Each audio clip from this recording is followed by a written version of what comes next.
Assalamualaikum warahmatullahi wabarakatuh, Bapak Ibu para penonton setia channel GoFarm. Baiklah, pada hari ini kita jumpa lagi.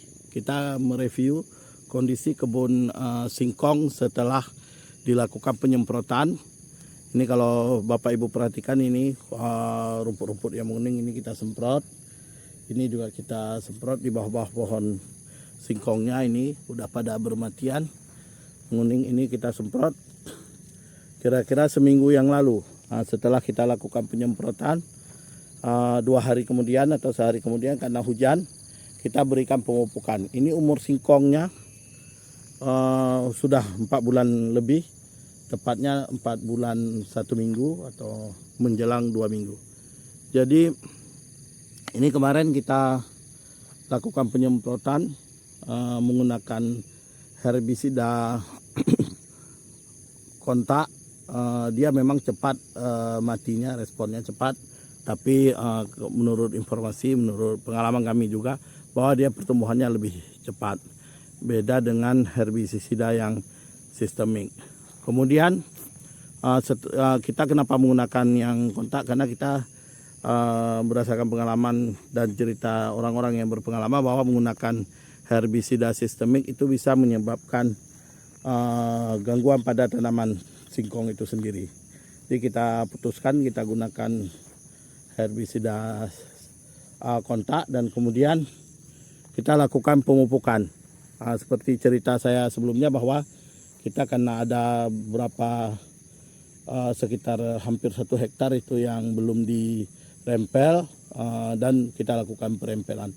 Kita berharap dengan melakukan pemupukan yang kedua ini menggunakan pupuk kimia dengan dosis 1 rantai atau 400 meter persegi itu sebanyak 10 kilo. Jadi kita menggunakan pupuk yang kita gunakan kemarin adalah NPK dengan tambahan pupuk urea. Jadi berapa perbandingannya? Kita kemarin menggunakan NPK sebanyak 3 karung dicampur dengan 1 karung urea. Jadi perbandingan 3:1. Kemudian kita kemarin juga campurkan dengan pupuk mikro untuk 4 hektar atau untuk 96 rantai ini. Kita pakaikan pupuk mikro kemarin yaitu sebanyak 1 kilo. Kita campur secara merata. Ini prosesnya kalau dilihat yang kiri dengan kanan agak sedikit ada perbedaan pertumbuhan. Ini udah kita ketahui sama-sama karena saya udah sebutkan dalam beberapa vlog yang lalu. Jadi ini rencana kita, ini umurnya 4 bulan kita lakukan pemupukan, dan rencana kita nanti pada umur 7 bulan, umur 6 bulan atau tepatnya 2 bulan yang akan datang, kita melakukan pemupukan yang ketiga. Dan kemudian kita melakukan rencana panen itu di umur 10 bulan. Jadi tepat di akhir bulan Desember atau awal bulan Januari. Sementara jadwal pemupukan kita itu di kisaran di bulan Oktober yang akan datang.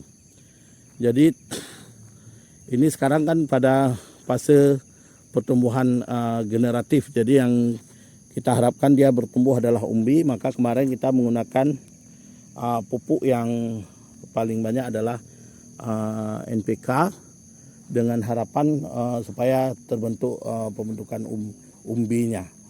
Jadi untuk ke depan saya butuh juga saran teman-teman penonton sekalian. Tinggalkan nanti saran untuk kami. Itu bagusnya menggunakan apa? Urea kah atau NPK lagi?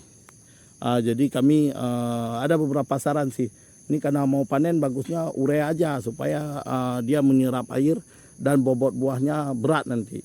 Tapi ada juga informasi dari teman-teman, bagusnya NPK karena di NPK itu ada urea dan kemudian juga ada kalium dan fosfor, dan itu semua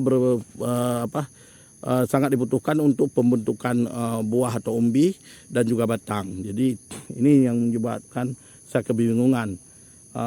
Jadi minta saran Bapak Ibu yang sudah berpengalaman di dalam berkebun singkong ini, bagusnya apa pupuk ketiga yang kami gunakan? Urea ke 100% kah atau NPK dicampur dengan urea berapa perbandingannya, dan atau juga NPK 100%. Karena ini terus terang ini masih dalam tahapan diskusi, karena ini kami masih belajar dari orang-orang yang berpengalaman.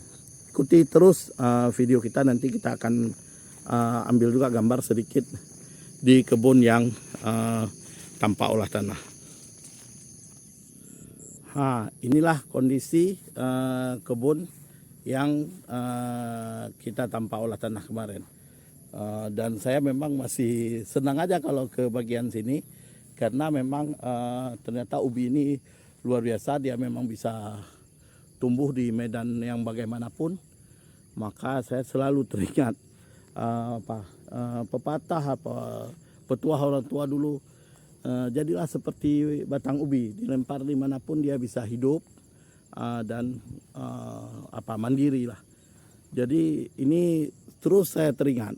Kalau melihat ini waktu di awal-awal, mungkin Bapak Ibu yang nonton juga ragu dengan perkembangannya, dan saya udah sempat saya tinggalkan, udahlah biarin aja gitu.